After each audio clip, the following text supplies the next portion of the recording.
నేను మళ్ళీ మళ్ళీ చెప్తున్నాను, చాలా జాగ్రత్తగా వినండి. ఈరోజు సమాజంలో మనకు ఒక వింత రోగం పట్టుకుంది. పక్కవాడు ఎప్పుడు కూలిపోతాడు, ఎప్పుడు రోడ్డున పడతాడని చూసే దౌర్భాగ్యపు ఆలోచన మనసులో గూడు కట్టుకుపోయాయి మనకి. అంతగా ఎదుటివాడిని పాడు చేయాలనుకుంటున్నావా? వాడు సర్వనాశనం అయిపోవాలని లోపల లోపల కోరుకుంటున్నావా? అయితే ఒక మాట గుర్తుపెట్టుకో, ఎవడైనా ఎదుటివాడికి ఇద్దామని చేతిలో విషం పెట్టుకొని కూర్చుంటే ఆ విషం మొదట ఎవరి చేతికి అంటుకుంటుంది? నీ చేతికే.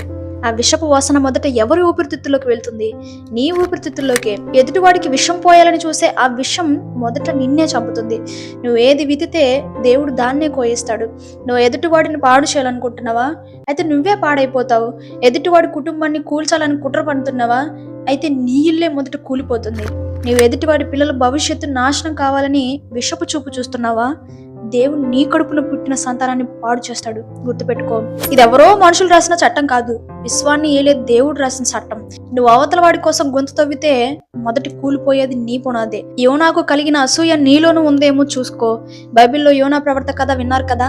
నినివే పట్టణ ప్రజలు పాపాలు చేశారని, దేవుడు ఆ పట్టణాన్ని నాశనం చేయబోతున్నాడని యోనాకి తెలుసు. దేవుడు తనతో ప్రవచనం చెప్పించినప్పుడు ఆ పట్టణం నాశనం అయిపోవాలని యోనా కోరుకున్నాడు. కానీ నినివే ప్రజలు తమ తప్పును తెలుసుకొని ఉపవాసం ఉండి పశ్చాత్తాపడి దేవుని వైపు తిరిగినప్పుడు దేవుడు వారిని క్షమించి ఆ పట్టణాన్ని నాశనం చేయకుండా కాపాడాడు.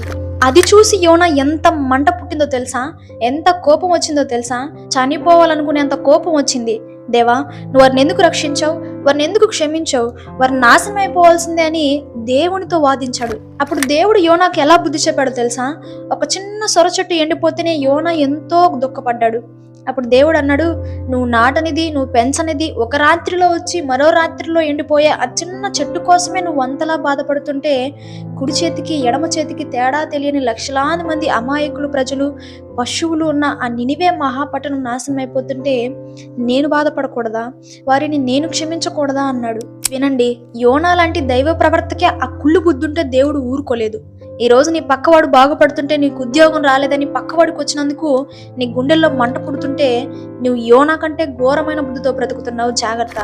ఎదుటివాడి పతను కోరుకుంటే దేవుడు నిన్నెండబెట్టేస్తాడు. చూసుకో. హిస్టరీ ఏం చెప్తుందో తెలుసా? బైబిల్లో మహారాజైన సౌలు ఏం చేశాడు? సాధారణ గొర్రెల కాపరి అయిన దావీదును చూసి తట్టుకోలేకపోయాడు.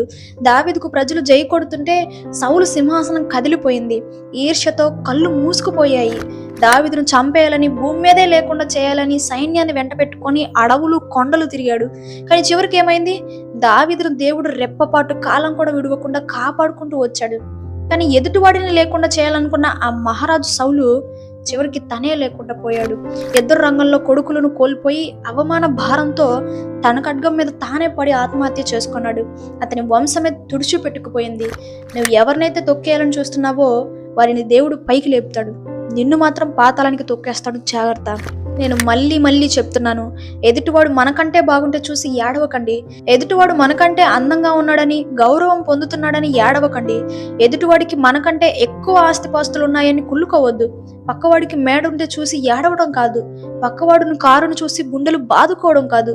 ఆ ఏడ్చే కన్నుందే, అది అవతల వాడిని ఏం చేయలేదు, కానీ నీ జీవితాన్ని, నీ సంసారాన్ని చిన్న భిన్నం చేసేస్తుంది. దేవుణ్ణి అడుక్కో, పక్కవాడిది లాక్కోవాలని చూడకు. నీకు ఇల్లు లేదా? దేవుని పాదాలు పట్టుకో. ప్రభువా, నాకు ఇల్లు లేదు, నాకు ఒక నీడ ఇవ్వయ్యా అని అడుగు. కన్నీటితో ప్రార్థన చేయి. ఆ దేవుడు నీకు ఇస్తాడు. అంతే తప్ప వాడికి ఇల్లు ఉంది, ఆ ఇల్లు కూలిపోవాలి, వాడి ఆస్తి కోర్టు పాలవ్వాలి, వాడు రోడ్డు మీద పడాలని కోరుకోకు. ఎదుటి వాడి నాశనాన్ని కోరుకుంటూ గుండెల్లో విషాన్ని నింపుకొని నువ్వు ఎన్ని గంటలు ప్రార్థన చేసి చూసినా దేవుడు నీ ప్రార్థన అసహించుకుంటాడు. నీ మొరను వినడు ఆయన. నోటితో స్తోత్రం అంటాం కానీ మనసులో మాత్రం వీళ్ళకైనా దేవుడు ఇచ్చేది, మాకేం లేదా అని ఎందుకు కుళ్ళుకుంటున్నావు? యాకోబు పత్రిక 3:16లో దేవుడు చాలా సూటిగా చెప్తున్నాడు. ఏలి అనగా ఈర్ష్యు స్వార్థ పర్వతమును ఎక్కడ ఉండునో అక్కడ అల్లరియు ప్రతి విధమైన దుష్కార్యమును ఉండును. నీ ఇంట్లో ఎందుకు సమాధానం ఉండట్లేదో తెలుసా? చర్చిలో ప్రార్థన ఉంది, కానీ నీ గుండె గదిలో ఈర్ష్య అనే మురికి దాగుంది. పక్కవాడు బాగుంటే నువ్వు లోపల కుళ్ళుకుపోతున్నావు. ఆ శాపమే నీ ఇంటి ప్రశాంతను తినేస్తుంది. సొరచెట్టు ఎండిపోతే యోనా ఏడ్చాడు, కానీ ఆ నినివే పట్టణం రక్షించబడితే సంతోషించలేకపోయాడు. ఈరోజు నువ్వు కూడా అంతే. దేవుడు నిన్ను ప్రేమిస్తున్నాడు, కానీ నీ పక్కవాడిని కూడా ప్రేమిస్తున్నాడు. దేవుడు అందరికీ తండ్రి. ఆయన పక్కవాడిని ఆశీర్వదిస్తూ ఉంటే నువ్వు తండ్రితో గొడవ పడతావా? యేసయ్య సిలువ మీద ప్రాణం పెట్టింది మనం ఇలాంటి ఈర్ష్య, ద్వేషాల మురికి గుంటలో బ్రతకడానికి కాదు, మనల్ని పరిశుద్ధులుగా మార్చడానికి.